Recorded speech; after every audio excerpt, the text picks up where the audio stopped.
पता हुआ नहीं है आपकी जाति क्या? बांटने की कोशिश चल रही है क्या? भाई लोग सबको अपनी जाति पता है, सबको अपनी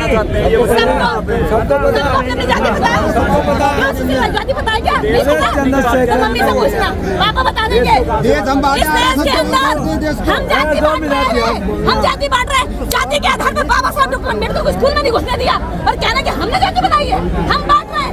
बाबा साहब डॉक्टर अम्बेडकर दुनिया के सबसे बड़े सिंबल ऑफ नॉलेज से बात करने वाले व्यक्ति, उनको आज तक ये बर्दाश्त नहीं करते, भीमडा कहते हैं ये, हमने जातिवाद बना दिया। आज भी जाति के आधार पर थाने में FIR दर्ज होती है, जाति के आधार पर रेप होता है, जाति के आधार पर बहन बेटों को छेड़ा जाता है, जाति के आधार पर परमिशन दी जाती है, जाति के आधार पर तो हमें परमिशन नहीं मिली बनना।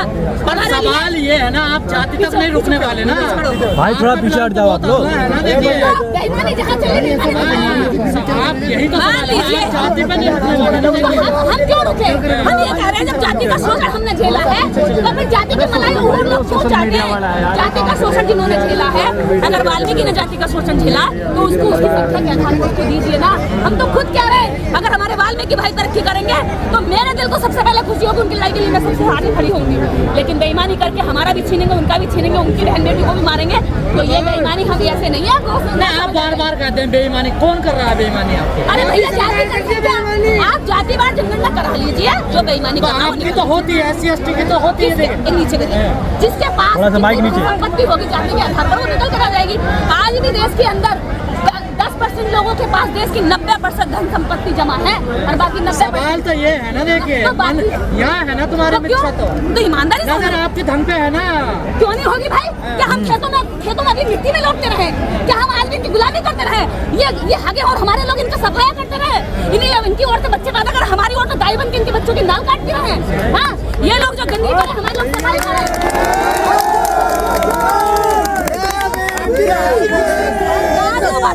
काजू बादाम की खेती हमारे लोग करें और काजू बादाम का आटा ये खाएं, हमें ना मिले मूंगफली भी। हाँ, खेतों में मिट्टी में हम लौटे और फल सबसे महंगा और सबसे अच्छी क्वालिटी का ये खाएं, हमें मिले सड़ा हुआ। क्यों? देश के बराबर के हकदार हैं, हम कोई भिखारी नहीं है। देश की बराबर की हिस्सेदारी हमारी और हिस्सेदारी की लड़ाई लड़ रहे हैं। आपकी लड़ाई सरकार से है कि बीजेपी से है, स्वर्ण से है, RSS से, किससे? हमारी लड़ाई इस देश के अंदर अन्याय से है, उस बात से है जो यहाँ पर गणेश चतुर्थी के लिए सड़कों को गणेश विसर्जन के लिए पूरी जगह दे देता है, लेकिन हमें परमिशन के लिए जगह नहीं देता है, हमारे शांतिपूर्ण आंदोलन के लिए जगह नहीं देता है। जो इस देश के अंदर एक चुटिया लगा के कहीं कथा कर सकता है तो वो 1 साल के अंदर करोड़पति बन जाता है, लेकिन एक दलित अगर अच्छा सूट भी पहन लेता तो कहते हैं देखिए ये कितना अमीर हो गया, ये कितना अमीर हो गया, कहाँ से रोटी खा रहा है। ये उनकी पेट में दर्द होता है। उनकी बहन बेटियां राजनीति में सबसे ऊपर राज करती हैं, लेकिन हमारी बहन बेटी जब मुख्यमंत्री बनती है तो कहते हैं चमारी मुख्यमंत्री बनी है। यहाँ हमारी इस असमानता से लड़ाई हमारी किसी व्यक्ति से नहीं है भाई, हमारी किसी पार्टी से है। हम तो कहते हैं अगर बीजेपी हमारे हक अधिकार की लड़ाई लड़ती है तो हम बीजेपी के साथ हैं, कांग्रेस करती है तो हम कांग्रेस के साथ हैं। हम क्यों नहीं जा रहे उनके साथ? क्योंकि दोनों हमें फुटबॉल की तरह खेलती हैं, तो तू पीट या तू पीट, दोनों हमें आपस में मारती हैं। इसलिए हम अपनी पार्टियों के साथ आए। मैं ये कहती हूँ आज ऑन कैमरा लोगों से, अपने पूरे बहुजन समाज से, अगर आपको बहन जी पसंद नहीं है तो चंद्रशेखर का साथ दीजिए। अगर कुछ लोगों को चंद्रशेखर पसंद नहीं है तो बहन जी का साथ दीजिए, लेकिन दुश्मन का साथ दोनों ही पसंद है, दुश्मन का साथ तुम्हारे साथ आ जाए, जो तुम्हारे साथ आ जाए।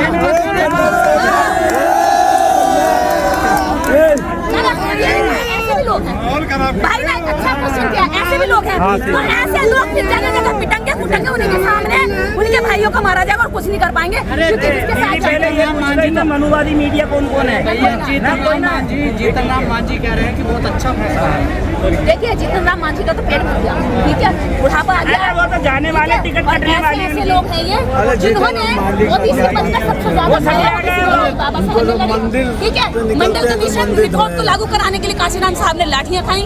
यहाँ बोर्ड क्लब में उन्होंने आंदोलन किए, लेकिन OBC के अंदर कुछ नेताओं को छोड़कर बाकी नेता अभी ईमानदारी से सामाजिक न्याय की। लेकिन जो लोग इसके सपोर्ट पर आप लोग लड़ते हैं, चुन के जो संसद में आते हैं वो बोलते नहीं है, तो क्या है? उन गूंगे बहरों को जगाने के लिए तो लगातार ये समाज इकट्ठा हो रहा है और बोल रहे हैं चंद्रशेखर आजाद लगातार बोल रहे हैं, धार तो रहे हमारे भाई, धार तो रहे नेता बोल रहे हैं। तो हमारे अभी संख्या बढ़ेगी, अभी तैयारी जो चल रही है ऐसे बोलने वाले लोग। एक सवाल और जो वंचित रहेगा, नीचे दबे कुचले रहेगा, उनको नहीं ऊपर उनका हाथ पकड़ उठाने के लिए तो जातिवाद जनगणना की लड़ाई लड़ रहे हैं भाई। क्या कर रहे हैं? बाबा समझ नहीं आ रहा।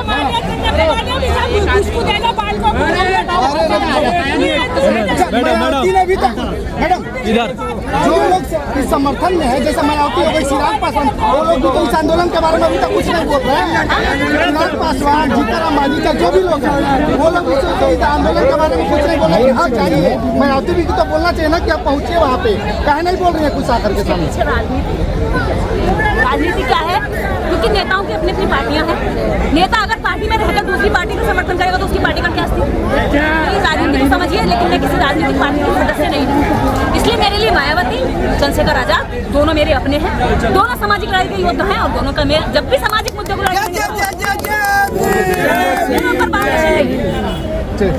चलिए आप फ्री हो गए।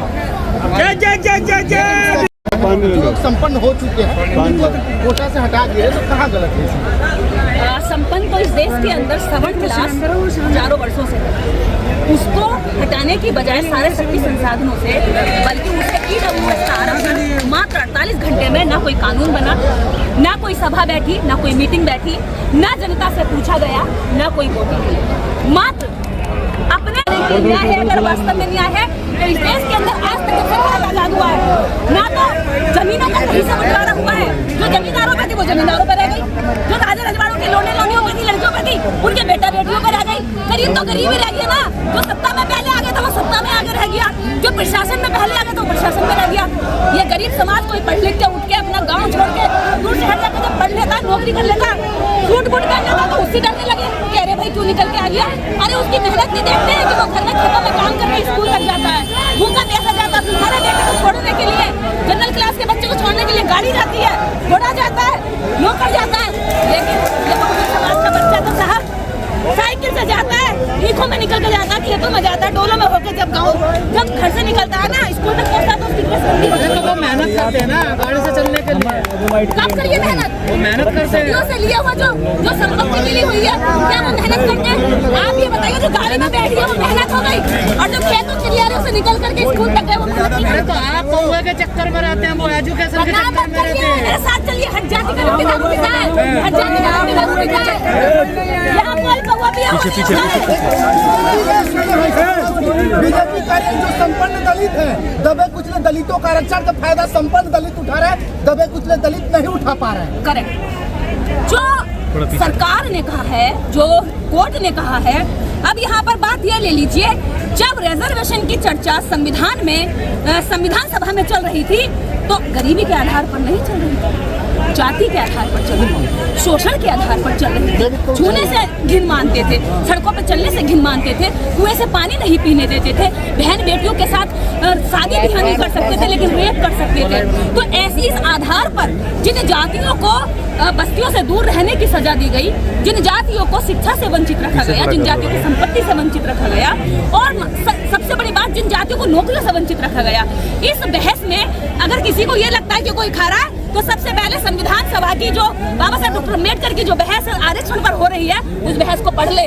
उसमें बाबा साहब डॉक्टर अम्बेडकर और साथ में बैठी सारी सभा ने ये बात, ये आर्टिकल 341 साफ साफ लिखता है कि इनके आरक्षण पर कोई भी किसी प्रकार की न राज्य सरकार, ना ही सुप्रीम कोर्ट, ना ही राज्य कोर्ट इस पर हस्तक्षेप नहीं कर सकता।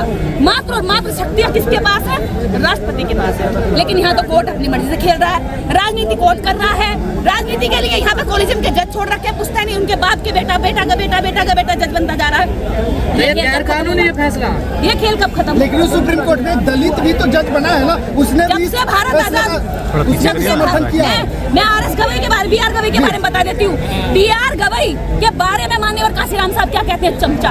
उनके पिताजी RS गवई, BR गवई जी के पिताजी RS गवई, और उसी गांव में एक परिवार था गवई जिसकी आंखें निकाली थी, जिसने स्वाभिमान से जीने की बात करी थी। तो स्वाभिमानी जज इस तरह का फैसला नहीं दे सकता, क्योंकि SC/ST एक्ट को जब डाइल्यूट करने की कोशिश की थी सुप्रीम कोर्ट ने, तब कोई SC का जज नहीं था।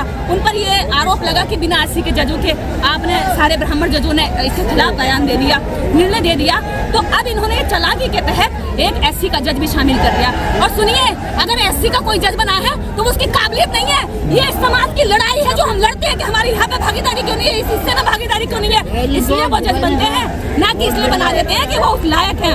क्योंकि लायक और काबिलियत को तो वो कभी मानते ही नहीं। अगर लायक और काबिलियत मानी गई होती तो मेरे भाई अर्जुन को धनुर्धर बनाने के लिए एकलव्य का अंगूठा नहीं काटा गया होता। एकलव्य देश का दुनिया का सबसे बड़ा धनुर्धर, ठीक है। रोहित वेमुला को फांसी नहीं लटकाया गया होता, पायल तड़वी को फांसी पे नहीं लटकाया गया होता। अगर योग्यता की बात होती तो टीना डाबी से लोग इतना पढ़ने के बाद नफरत नहीं कर रहे थे जो IAS टॉप करती है।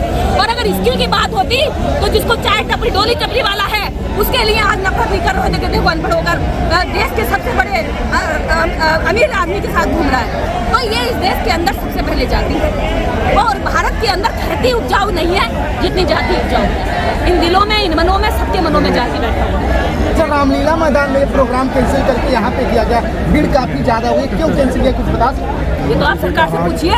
हमने तो परमिशन मांगी। गणेश चतुर्थी के लिए कल पूरी सड़कों पर उत्पात मच रहा था पूरे देश के अंदर, कोई परमिशन नहीं थी। लेकिन हमारे लिए परमिशनों का इतने बैरिकेड्स लगाए जाते, इतनी शर्तें लगाई जाती हैं कि हम इस देश के लोग नहीं हैं, कि हम इस देश के नागरिक नहीं हैं, कि सरकारें बनाने में हमारे वोट की कोई भागीदारी नहीं है, क्या इस देश के अंदर टैक्स देने में हमारी कोई भागीदारी नहीं। हम कपड़े नहीं पहनते, कपड़े पर टैक्स लगता है, इस पर टैक्स लगता है, आपके खाने पर टैक्स लगता है, आपकी एक एक चीज पर टैक्स लगता है, कपड़े तक पर टैक्स लग रहा है, शिक्षा ले रहा है उस पर टैक्स लग रहा है। क्या हम टैक्स नहीं पे कर रहे हैं इस देश के अंदर? क्या हमारा योगदान नहीं है? हमारी संख्या ज्यादा, हमारा टैक्स ज्यादा, उसके बाद भी हमारी संख्या को सबसे अधिक हर जगह दबाया जाता है। और अब ये लड़ाई इतने पे बाकी आरक्षण पर खत्म नहीं होगी कि भैया थोड़ा सा आरक्षण दे दिया, उन्होंने आपस में लड़ाई करा दी। अब इससे ज्यादा हमारा जो बराबरी का हिस्सा बैठता है, जिसकी जितनी संख्या बारी उसकी उतनी हिस्सेदारी, जनसंख्या काउंटिंग करवाइए, जातिवार जनगणना कराइए। अगर हम बेईमानी कर रहे हैं तो हमारा निकल आएगा। ऐसा कहा गया ना कि SC की अन्य जातियां जो कुछ अगली जातियों ने हिस्सा खा लिया, पीछे की जातियों को नहीं मिला है, तो उनका भी निकल आएगा।